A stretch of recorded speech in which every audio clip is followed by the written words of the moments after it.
Welcome. My name is Douglas Getz, and you've found your way to the Diving and Thriving podcast. Here, we have enlightening conversations about how we can better navigate this sometimes crazy world we live in. From refreshing spiritual perspectives to tips about personal growth, the focus here is about how we can become better human beings. So I'd like to thank you for being here today, and I hope you enjoy this episode. Jimmy, it's a pleasure to get you on here, man. It's a pleasure to have you here, man. Yeah, no, thank you for inviting me into your house. Thank you for having me here. It's a beautiful fire you have going, and you create such a nice warm atmosphere. So, yeah, man, I've chatted with you like a couple of times at two different bars in Oakland and whatnot. Yeah. Caught your attention, and you caught my attention. I was like, wait a minute, this dude's cool. Yeah. This dude's got some things to say. I love that you're a musician, because I'm a musician too, and I love getting into that scene more. And I'm happy to get you on here. And like last time we chatted at the bar, I was like, oh, this dude's cool. Like, you got a lot of things to say, and I wanted to get you on the podcast. Cool. Well, I appreciate that. Yeah, I think being a musician is a good place to start for a lot of people. I think a lot of people pick it up, and I think it's a good go-to. You know, it's a good habit to have. As many habits as we all have, I think having an instrument is a good habit. An instrument is definitely a good habit. Yeah. Definitely, out of all the habits to have. Exactly, yeah. For sure. For sure, man. But yeah, you've done a lot of things. You've been like a sports player for how long? How big? Yeah. I can see your trophies right there. So it's, my story, even from the beginning, like the first time I played, this is a big pride point to me here, this trophy. The first time I played. What is that trophy of? That's a championship football trophy. Yeah. So have you seen the movie Varsity Blues? Probably. All right. So it's my mind. Basically, it's a group of guys that grew up together. They played football for 10 years together, and they end up going to the championship at the end, and that's kind of like what happened here. Yeah. And I started when I was 7, and me being as tiny as I was, my helmet actually didn't even fit on my head. It actually just rested on my shoulder pads. Yeah. So I couldn't look left or right. I just it was kind of like my whole body moved. Yeah. When I moved left and right. And it was hilarious because, we were really poor, and when my dad, I think, spent like $70 to sign me up that year. I mean, it was bad. It was embarrassing to my dad because I was always on the ground and always crying, and it was bad. And it was like, it was all the time. And then there was things where, like, there was moves where I would run away, but like get to the ball first by swearing people, because I just hated falling on the ground. Yeah. But the cool part about this is that, he didn't let me quit. And after getting just getting beat up, I used to just lay on the ground until the whistle blew, because if I got back up, someone would knock me over again. And so it all comes to a head, right? It's the last game of the year. We're getting our asses kicked. It's something you've seen this before on TV. So it's like a minute and 40 seconds left. I haven't played. It's raining out. It's wet. I got a perfectly clean jersey on, because I was probably skipping around in the back, doing something, but not playing. And all of a sudden, there's not enough people, and they need to put someone in. Yeah. So they put me in, and it was like, and what do? So you send the ball right where wherever the hole is. Yeah. And whatever happened, this is at the end of the year, and I got my ass kicked every day. I mean, bad. Cried all the time. And my dad wouldn't let me quit. And they blew the whistle. This kid stepped up. I nailed this kid for like a 3-yard loss. And from that moment, it was weird. From that moment, we all came back. And that was the first year. Year number 2, we went to the championship. Every year, after year number 2 on, we went to the championship every year. I started every year, and it turned into like one of those. We were a fan. It's the same thing. We did it. And at that age, we learned about things like dedication, spirit, guts, things that really, sacrifice in a way that they just don't teach it anymore. So that is a pride point, because every year we lost in a championship. But our last year, right before we graduated, we won. Nice. So, for me, the first play of almost every game was to me. I was the smallest kid. I used to step on the scale with all my equipment on and my helmet. They laugh. Yeah. And I started and the first play of every game came to my way, and I, boom, knocked these. Now, once high school came and things got different, people got bigger, I was not as, it became a little bit more challenging for me. But all the way through, earning up that, like, when they had the weight limit, it was, I was, What school were you with when you did that? Williamstown. Williamstown. I actually even have the jacket over there, too. It actually still fits. Okay. Yeah, so. Nice. But that was like, yeah, so that was like that's pretty much my story, I think. Cool. So you've done football, you wrestled. Yep. What other sports did you do? Did you do any others? No, I did wrestle in college, though. So Did you? that was my meal ticket. That's how I got to college. I only started, too, in high school. I played sixth in the state. I transferred the day before classes started.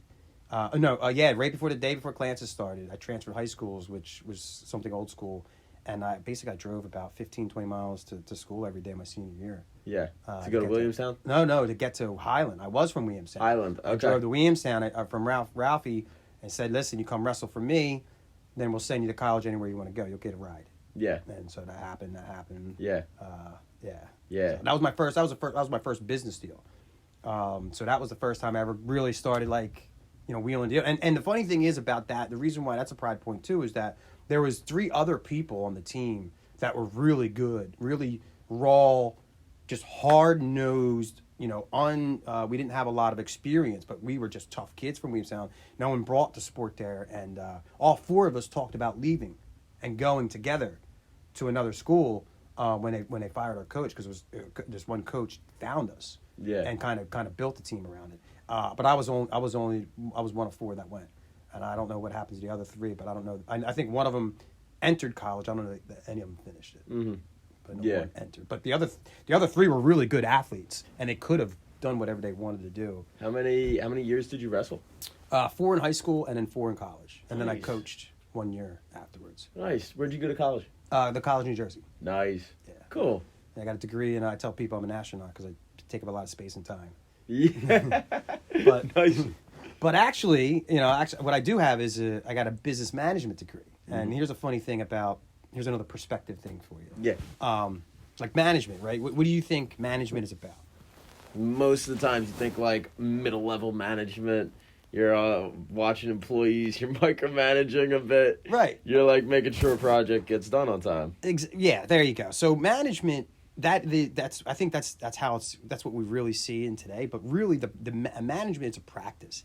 And what the practice is, it's a 2-part practice. Number 1, it's a practice of becoming effective. So whatever your goal is, you want to hit your goal. And then the next part is become efficient. So management, and I'll give you 2 examples. One of which is the study of the size of a shovel. That's actually a management study, because you want to measure how much can I get the person to shovel without killing them. So there's a balance there, and you're trying to find that efficiency point. Is it too big, not big? So that's what management really can be in the certain senses. It's really to design something in such a way that it works the best possible way.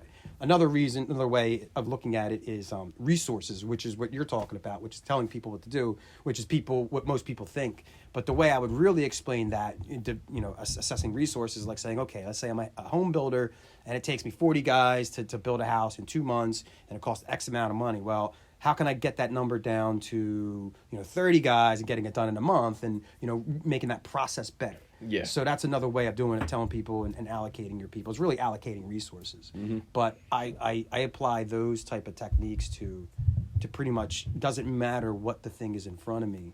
I try to, I take those 2 things, effectiveness. I want to hit my target first, then I want to hit my target without shooting as many bullets. Yeah. So to speak. So yeah. That's kind of like, a perspective thing for me as far as like how I digest whatever it is. Yeah. Cool, man.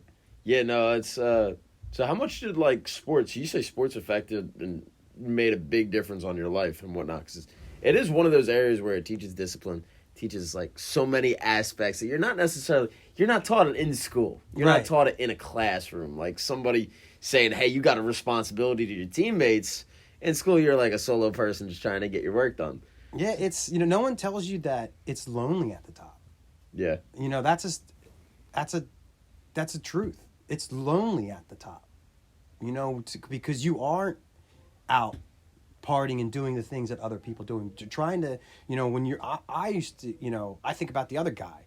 What's the other guy doing? The other guy's not out partying. If he is, he lost. Yeah. You know what I mean? You know that. It's lonely when doing all. So for me, I think especially with wrestling and cutting the weight, things like that, those disciplines, those sacrifices, it was hard. It was the most grueling thing. And then all of a sudden, then I have to take a licensing test for work, and I'm not a good reader. So that was the next hardest thing I had to do. Yeah. And I had to take the test 3 times before that thing happened. And then when I did, it's printing me money, right? Yeah. And I became a parent. I was like, oh my goodness, it's the hardest thing I had to do. It's funny, but these other things, the sacrifice, if you want to if you like to see your name at the top, then it's a sacrifice. Unless you got, there's also other ways of doing it, that you can rig the game. There's other things like that. I don't have that kind of clout or pull. Yeah. So I just got to work hard. Yeah. And one of the things I think that I'm going to teach when wrestling is you never leave it up to the ref. Don't let the ref make that call on the line. Yeah. Don't let someone else make that call. Yeah. Know you got that point. Yeah. Know you got that takedown. Yeah. So yeah, that's kind of that's so to me. I can't wait to get my kids involved in sports. Yeah. No, that's cool, man. Yeah, I wrestled for 1 year in high school. I did it as a senior. And thankfully, I was on JV. Like, our team was pretty good. It was my first year. There was a good dude above me. So I didn't have to go through the cutting of weight. Like, the most I had to do was gain 5 pounds in, 3 hours. And that was fucking tough. Because then it's just, holding in your piss. You're, trying to get through the bus ride. You're like, oh, I got to pee, and I got 2 more hours to go. And it's fucking rough. And, so I was just really happy I didn't have to cut weight. But the kids that were cutting weight, it was fucking nuts. Yeah, you're alone. It's different. It's mentally grueling. It's tough, and you're going through your school day, and you're spitting in a water bottle, and you're just running, and it's rough. I felt bad for those kids that were doing that. I would never have taken it back. There's so much stuff that's going on right now that it's it helps prepare me. I felt like it has helped prepare me for what's going on. The mental. Even now, I'm not invincible. I'm not. I still have moments. Even this weekend, I was telling Heather, but. They're few and far between because of things like that. The sacrifice and things, it's easier. Yeah. Especially doing grueling stuff like that. Jesus. Yeah, no, when you do that, everything else kind of falls into perspective a little bit. Yeah. I remember what I did. That's nuts. It's nuts having to cut weight like that. And even just wrestlers in general have a different mindset. They're much more intense, much more serious, much more get the job done, and just machines, kind of. Yeah, man, manpower. That used to be a word, we used to have that word. It's called manpower. Yeah. Remember when I was 15 or whatever, and I was going to work with my stepdad, and he goes are you equal to one manpower? And I was like, what's that mean? He goes, you're going to earn your $100 today, or are you just going to give it to you? Oh. You know what I mean? and then after one day, they fired the other 2 guys. All right, we'll give you 125. Yeah. Oh God. You know what I mean? So you're all right, you got it. We'll get rid of these other guys. So. Yeah, good point. Yeah, manpower. Manpower. I like it, man. So when did you get into music? How long have you been into that? So my dad I'm lucky. I didn't actually pick up playing music until I was about 17. So luckily, my dad played. How old are you now? I'm 40. Okay. Yeah. So my dad was 16 when I was born. My mom was 15, and they were never together because they were just too young. My dad pretty much played rock and roll all the time. But for me, I'm so happy about the path because I grew up around real rock and roll. What I mean by that, I mean by the dysfunction. Most people don't, they see it on TV, but to live it. And what I mean by living it is not being a rock star on stage, but when you're in music and you're not a rock star, it's not the word is slumming it. It's just, it's a different lifestyle. And that's what I really grew up. I appreciate it, but I tell you, my wife wouldn't be able to handle it. A lot of people wouldn't be able to handle it. It's not the cleanest environment. But it's alive. It's alive. It's very much alive. There's a lot of dysfunction. The things that you do, it's very exciting. There was no rules back then and things like that. But I'm happy that I went the route and I lived in it and I've seen it. I'm telling you, I have this theory about, because I was always around people smoking and doing speed and coke and all that stuff as a baby, that I think that you'll notice when you kind of, when you're getting good with people, sometimes your brains sync up. Yeah. When you're hanging out, you notice if you're doing mushrooms, everyone kind of gets on the same buzz. Point is, as a kid, I was hanging out with people doing speed and all this shit, and I think that because I wasn't doing it, but my brain was firing like that. I have this theory that my brain just fires fast because of it. Yeah. You know what I mean? Because I was in the mindset. I mean, I watched a man trying to hide himself between a bed spring and a in between a box spring and a bed. Like you didn't see the guy hiding between the bed. Like I can see you, dude. You're 190 pounds and you're hanging out in the bed. You're between the bed and the box spring. So I'm happy that I was submerged in it, because I grew up with a lot of people that kind of stayed in it, and I learned, say a smart person learns from their own mistakes, a wise person learns from others' mistakes. So watching all this stuff, I'm really comfortable around it, but it doesn't bother me to be around it, and I knew what not to do when I know how to say no and things like that. So and I took the path of sports and the professional, and now I started picking up guitar on the side, and now I'm to the point where it's like I think I got enough in me that I don't have to worry about the scary part and losing yourself when you really do it, if you were to do it full time, because it is very, in my opinion, it's to really, if you wanted to get to the top, there's a lot of sacrifices to be made. And I tell you, people that have beautiful voices and play beautiful stuff, often it comes from a place of horror or terror. Yeah. And sacrifice, and loss. You know what I mean? A lot of the people that have earned those voices have lost a lot of things in order to get there. Mm-hmm. And I was worried about that. So I'm happy that I took the long way, and that I've kept my health, that I can still do it now. And I have enough, I think, I'm not naive enough to hopefully lose my way if something should happen. Yeah. But all along, though, when I break music down, I break it down into two things. Knowing what to play and how to play it. There's two separate things. What to play is like the note, the scale, the you're going to hit the 15th or the whatever. Mm-hmm. The how to is harder to learn. But because I was around it, my natural ability is right there, because I grew up around people playing, so I know how to hold it, how to strum, how to art, how to really just get at it is the hardest part. People's hand strength and it's really one of the most difficult parts. How you hold it, and that part is easier. The knowing what to part, now I kind of back myself into it. Yeah. So I think another way of explaining it would be, if you're a pitching coach, they say when you got a young pitcher, you want them to be wild and as powerful as you can at first.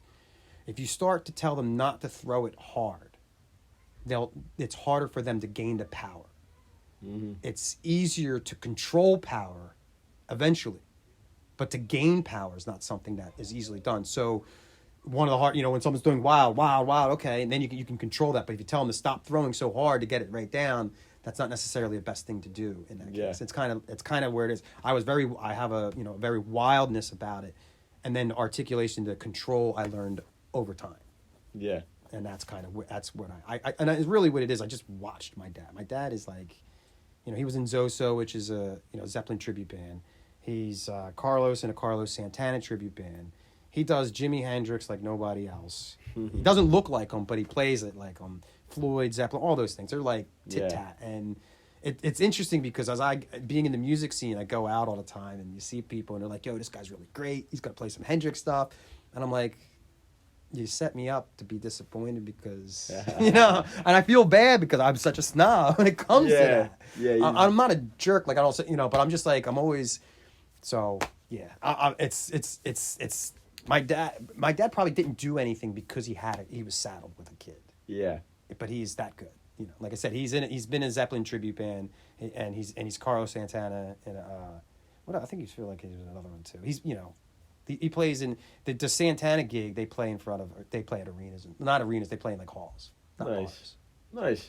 When did you get into music? How old were you? So I was 17. That's actually when I left my dad, and I was kind of really on my own. If I didn't play it like him, so he never taught me. Yeah. It never taught. It's one of those things where sometimes it's easier to learn than it is to teach someone. If you're just sitting there watching someone, sometimes works better than someone trying to teach. Like, he couldn't teach me. I couldn't be taught from him, probably because of our relationship or whatever. But yeah, I wasn't able to experiment until I was out. Yeah. And I had the room. And actually, so, I think that's where I get my writing ability. He's a very proficient guitar player, but he does not write nearly like I do. Yeah. And I think I have, so that's where I think my gift is, as opposed to him, where he's more, classically trained and Yeah. a lot more, what's the word, just clean. Yeah. That's cool, man. Yeah, the rock star lifestyle is a wild lifestyle. Like, I haven't experienced it too much. I've experienced the party lifestyle a little bit in, like, the rave format and, like, the music festival scene and, like, little bits. But the rock star, especially from the older days, is fucking nuts. And still to this day, if you get in the right scenes. Dude, me and Heather all the time. Like, it's great. We went up to like New Year's Eve a couple years ago. We just showed up. We walked into a place. We couldn't see anything. We just turned around, and a guy ran over to us and goes, "Yo, you want a place to sit?" And he invited us. I mean, we'd be surprised how often I'll just go somewhere, talk about, and it's just about. And it's funny because you recognize each other. You recognize someone that just wants to go out and have a good time. Yeah. And I've been invited along. I'm telling you, I've been in New York City. We're back in people's caddy. It's all kinds of. He had all kinds of crazy stuff. It's fun. It's not like it used to be. That's for sure. It's fun. I'm hoping that it comes back. I mean, COVID kind of squashed a lot of things. Yeah. It squashed the party. Yeah, man. Jeez. that was. I realized I didn't have any friends because it was like, okay, well, I guess. COVID, like, that's what it showed me, was because, like, I guess I would always just go out to the bar. I have kids and all, so I can't, you know what I mean? It's like, I just generally don't hang out at people's houses anymore. Yeah. But, when they closed it down, I was like, oh, man. Yeah. You gotta go, and then you gotta leave the bar at 11 or 10 or whatever it was. I'm like, I guess I gotta go home. Where's all my friends? I was like, oh my God. Yeah. I ain't got no friends. Yeah, the house parties. I've always been a big fan of house parties. I always enjoyed that. It was like a nicer scene than bars for me, because you could, like, sit down, you could get to know people. There's usually music playing. Yeah. It's usually couches, you get to know people over some drinks. That was always cool. But the rock star lifestyle is wild. Hearing you grew up around people doing speed and coke is fucking nuts. It was. As you're a kid. I mean, there was no rules as long as, like, as long as we didn't fuck anything up and break anything. I tell you, I don't remember the names of my teachers, and I just remember being in school, but, like, I can't wait to go home because there was just no rules. As long as it was like, it really was. It was different back then. It really was. Yeah, it was crazy, man. I mean, and again, I hung out with a lot of people that did the goofy stuff. I didn't do it, but I always definitely hung out with the people. Yeah. But I was a total straight edge up until college. I was like, when I tell you I was an athlete, like, yeah. I grew up, I could hang out with people doing, coke 4 o'clock in the morning, no problem. Just being straight. Yeah. I was really, it's just an uppity kid back then. I didn't even drink coffee back then. Yeah. I'm telling you, that was an experience too. The first time I had coffee at work, like, I was a total straight. I was like 24. Yeah. They were like, don't do that anymore. Oh, Not man. here. Yeah, stop drinking the coffee. Yeah, dude. Too nuts. If I drink coffee after 3 o'clock, like, when I go into the studio for, like, vocal lessons or for playing on vocal tracks, it's a great pick-me-up. Yeah. It gives you that oomph. I mean, going to the gym, dude, having coffee right before going into the gym, I burn out afterwards. It's definitely a steep fall, but coffee to me, because I didn't, because I was late having stimulants put into my body, it works. I think that's another thing. I think because I was a very natural person until later in life. So now things that are stimulants to my body get twice as much of effect than people that were doing stuff since they're like 13, 14. Yeah. So like so coffee makes me goofy. Yeah. You know what I mean? Yeah. Yeah. And I think there's, like, a lot of value in seeing other people do certain things, like whether it's drinking or whether it's certain drugs. You can kind of pick it up not doing it, right, and say, I'm not looking. I see how they look as they're drunk. I see how they look when they're on coke or on speed or on this or that. And you're like, that doesn't look attractive. I had an experience like that. I feel like that's something that you experienced. You're like, I had experience. I was just, maybe within the last year, I was hanging out with someone, and we were hanging out one night, and the guy tells me a story, and we were getting really, we were getting close, and he really opened up to me, and then we went out about 2 weeks later, and he told the same story to someone else, but then it had a very different ending, and the ending was so shocking that was the last time that I wanted to do that anymore. Yeah. Only because I was like, I thought we had a moment, and he told me, but then I was like, what, do I sound like this? I don't know. I was like, yeah, what was he telling the same story? Yeah, but the ending was different. The ending, it was about why he did this, and then when he told the other person, he told that he killed someone. Oh, and that's what I said. I was like, that just That fucked up my story. You told me. You know what I mean? I'm like, yeah, that's why I got this. I'm like, that's not what you just told me 2 weeks ago. And I was like, okay, I don't want to do this no more. I was like, this, I'm ready to get off. Let me off the ride. Yeah. I'll walk from here. That's funny, man. But you know what, though? I appreciate that. I got to be honest. Those experiences, they really do stick with me. Like, I talk about perspective, too, going back to the idea of perspective. I view me and everything else outside of me, right? So, you know, if I was to make up a figure, let's call him God, I wouldn't necessarily think that it comes through and talks in one form. So in my opinion, or what I like to pretend or whatever, is different things happen. And I feel like that's okay. That was the message. Even though it could be from you and it could be from someone else, but it's the same thing telling me, even though you're just a medium that I got the, whatever it was, the gist of that thing. And so I appreciate moments like that, because I could have gone down a path. You know, I was actually looking for something, whatever that was, and I could have gone down a path, but for whatever reason, that was enough for me, and that was my lesson. And that I felt like something was speaking to me with that. Yeah. And I was like, okay, I hear you loud and clear. Have you found a lot of messages like that come through? All the time. All the time. You know, I think one of the things I started asking myself, it's funny, I'm not a religious person. I'm really not. And to think that I'm as spiritual as I am is a very weird thing coming from where I came from. Yeah. But I really do. I feel like, and it was funny, I was thinking about, you know, having a conversation in my head with some guy. I was like, you know, he never stopped, you know, like, you might I don't know.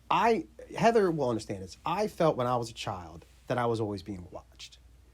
Heather kind of had the same thing where, you know, she always felt like someone was watching her. And I think as kids, you get that. You're always like wondering what's out there, you know. And then you kind of grow up, and I think we stop that. Yeah. But I didn't. Yeah. I really didn't. I didn't really stop that. And I start looking at things and I start seeing patterns, and I even test it sometimes with some goofy shit.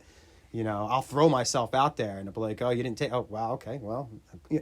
So, but I really do. I think it happens all the time. I think it happens to everyone. I think it's just a matter of catching it. I think that it's in front of us, and whether or not we have the ability to recognize it. You know, when those moments happen, I can tell you, I can go off and probably tell you about 15 or plus more stories of just where like the moment was like, this is that moment.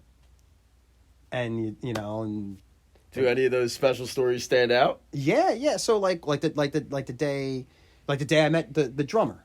The day I met the drummer, might have been the night that we met, or it was right around the time that we met, because we were at the Manor, and I was hanging out with Bill, and all of a sudden I look over to this guy, and he was just sitting there. He was just a kid, and I did one of these. Now you guys can't see me here, but I did one of these. I looked him up and down. Like, I wasn't checking him out, but it wasn't a sexual thing. It was an assessment. Yeah. What am I looking at? And I was provoked to look him up and down. Yeah. You know what I mean? It has nothing to do with sex. It's just a matter of measurement. I mean, you're humans. You assess things when they come in. I assess everything. And it's not that I'm judging, but you are. It's an assessment. It's weird. Anyway, The point is, I looked at him. I said, he looked at me and looked back, and about 10, 15 minutes, I was like, who are you? He was like, what the hell kind of question is that? Me, who am I? I don't know. You just look like someone I should know. Yeah. I'm just I was like, do you play any instruments? And he wasn't wearing any rock star gear, and he was only 21. Yeah. So he's a young kid, you know what I mean? I didn't even think he was that young. But we just started talking, we exchanged numbers, and but that was like a moment. That was like one of those, I didn't know what I was looking at, but I knew something was funny. The night that I met Heather was like that. Yeah. The night I told her that night. When I met her, I said at the end of the night, I said, you have, and I never said this, I don't hit on girls. I'm really actually shy when it comes to that stuff. Even though I'm very confident as a guy, I don't like hitting on girls. I'd rather just wish they liked me more. Yeah. Like, just tell me if you do. But anyway, so I at the end of the night, and I'm very direct too, but not like this. I've never done this before. But I told her, I was like, you have exactly what I'm looking for in a girl.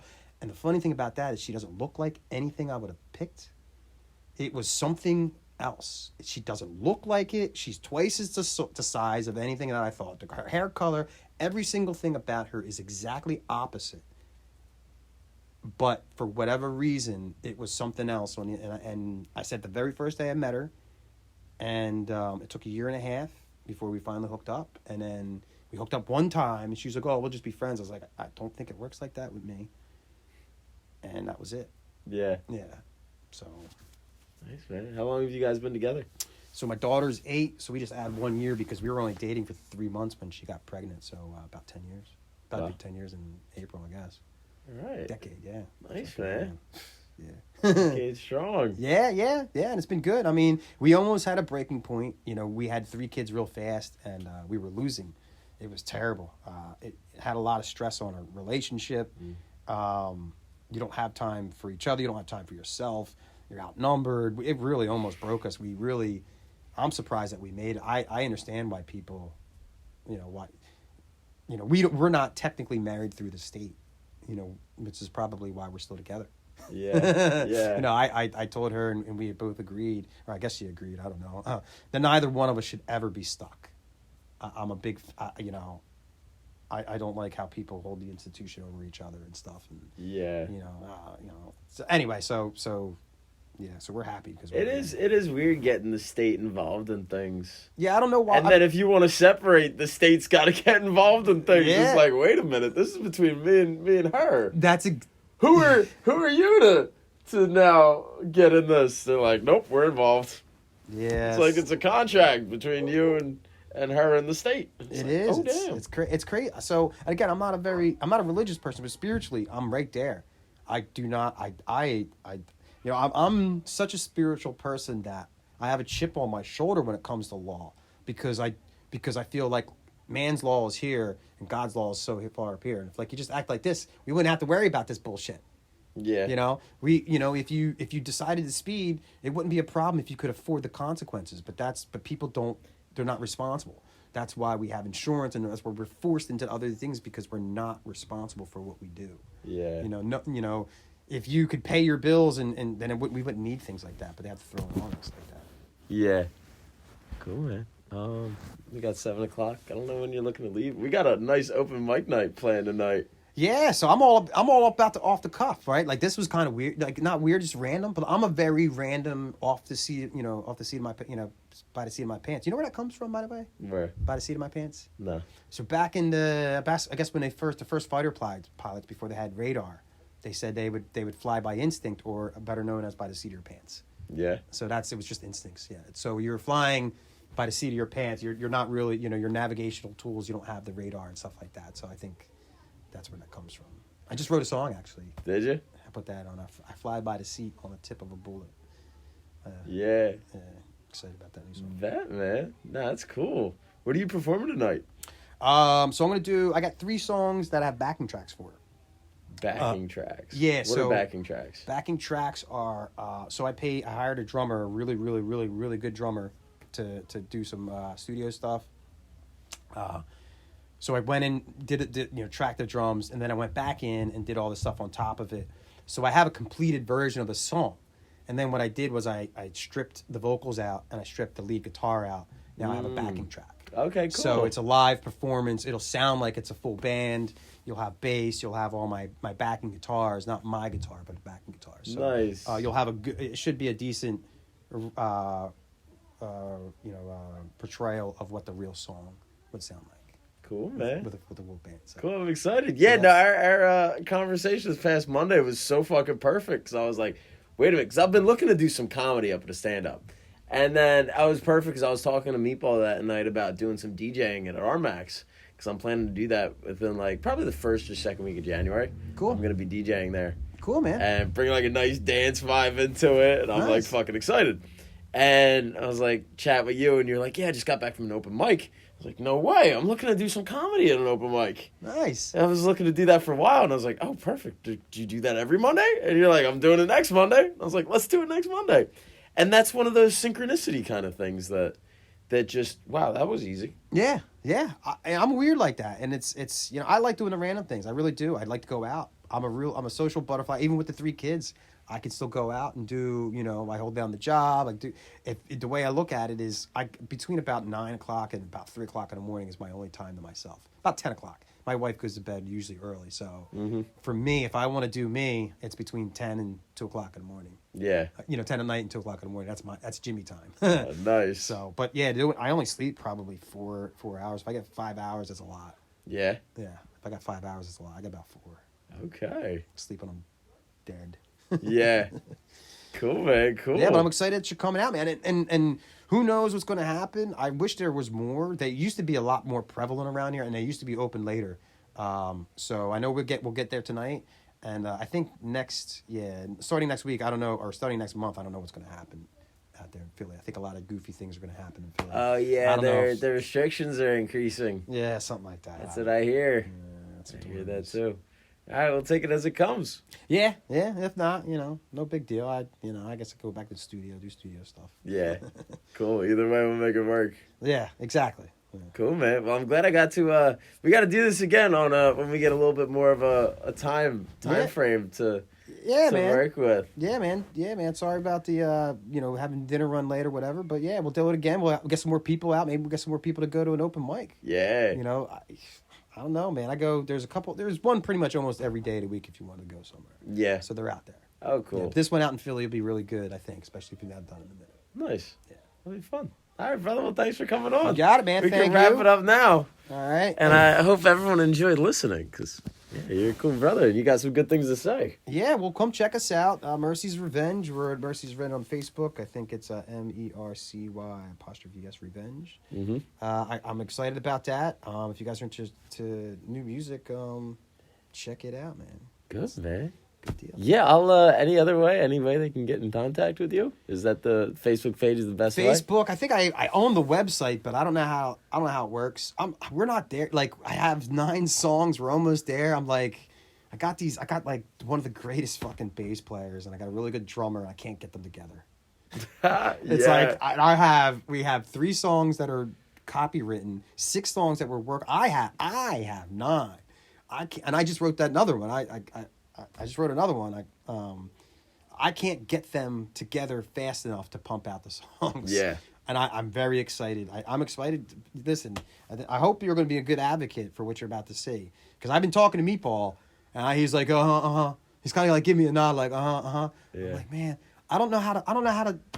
Like, I'm conceited sometimes, and I'm not. It's weird. Yeah. This is one of those moments where I'm probably not talking up loud enough, and they're just kind of like, Yeah. But this is like the time where it's like, guys, this is the real deal. Yeah. Me- Yeah, I know. I think what it's about is just like spreading it to as many people as possible. Yeah. So whether it's Meatball, whether it's the next venue where it's like hitting as many as possible. Like Meatball's just got one place. Yeah. Well, he's got it. I mean, I don't know. Like you were saying, trying to get more dance theme. That can happen. He's got the room for it, and he's got the capacity, and with the deck, all that shit, man. He's got a nice setup. Yeah. So. Cool, man. Well, thanks for coming on. Yeah, man. I'll check you guys soon. You got it. Until next time. Peace. Peace.